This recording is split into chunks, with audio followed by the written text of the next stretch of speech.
बच्चों आज हम क्लास 7 चैप्टर 5 एक्सरसाइज 5.1 का चौथा, पांचवा और छठा क्वेश्चन करेंगे। पहले चौथा करेंगे। चौथा हमसे पूछा गया है find the angle which is equal to its complement, यानी कि वो एंगल बताओ जो अपने कॉम्प्लीमेंट के बराबर हो। कॉम्प्लीमेंट का हिंदी में मतलब होता है पूरक, यानी कि जो अपने पूरक कोण के बराबर हो। ठीक है, तो हम ये जानते हैं कि जो दो कॉम्प्लीमेंट एंगल होते हैं उनका जोड़ कितना होता है 90। तो अगर दोनों बराबर हैं तो 45-45 के हो जाएंगे। तो मैं लिख के बता देता हूं आपको। तो हम उसके कॉम्प्लीमेंट एंगल को x मान लेंगे। तो हम यहां लिख देंगे let the angle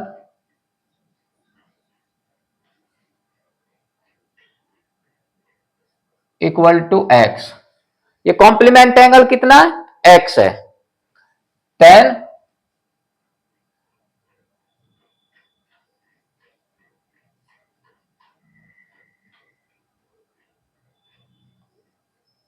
other is also x, क्योंकि दोनों बराबर हैं, इक्वल है। तो अब इन दोनों का जोड़ कितना हो जाएगा 90। तो यह आ जाएगा x प्लस x बराबर 90 डिग्री। अब एक x और एक x 2x बराबर 90 डिग्री।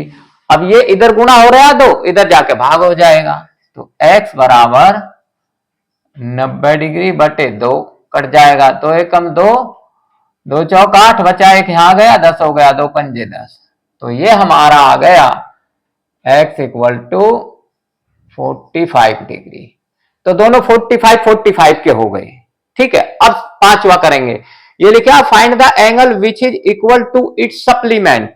सप्लीमेंट का मतलब हिंदी में होता है संपूरक, यानी कि जिन दो कोणों का जो जोड़ 180 डिग्री होता है उनको सप्लीमेंट एंगल कहते हैं। तो इसे भी हम ऐसे ही कर लेंगे। तो उस एंगल को हम x मान लेंगे। तो यहां लिख देंगे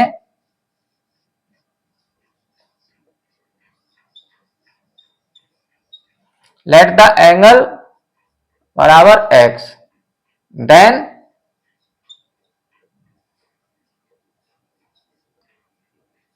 the other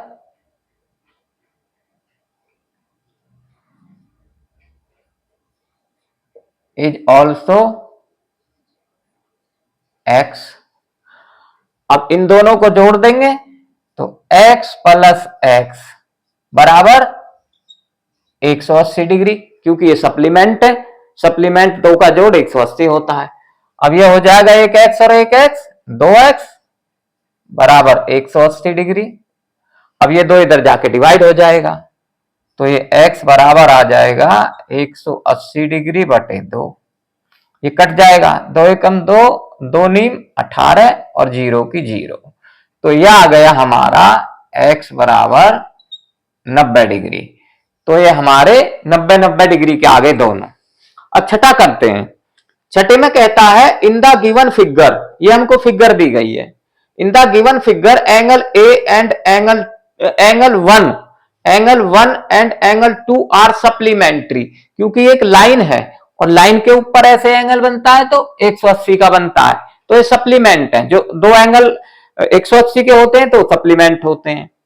supplementary angles, if angle 1 is decreased, what change should take place in angle 2 so that both angles will remain supplementary। यानी कि अगर हम एंगल एक को,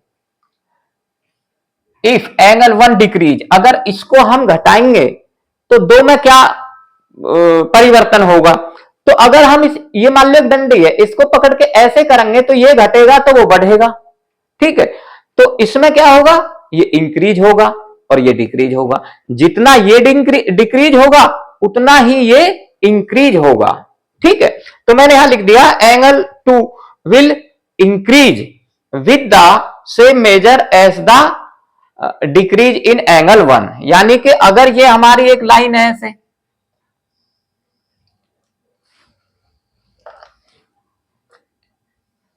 इस प्रकार से, अब अगर मैं इसको इधर ले लूं, यानी कि ये हमारी लाइन ऐसे थी, ऐसे, अब हम इसको पकड़ के ऐसे कर दें तो ये इंक्रीज हो गया और ये डिक्रीज हो गया और ये एंगल डिक्रीज हो गया।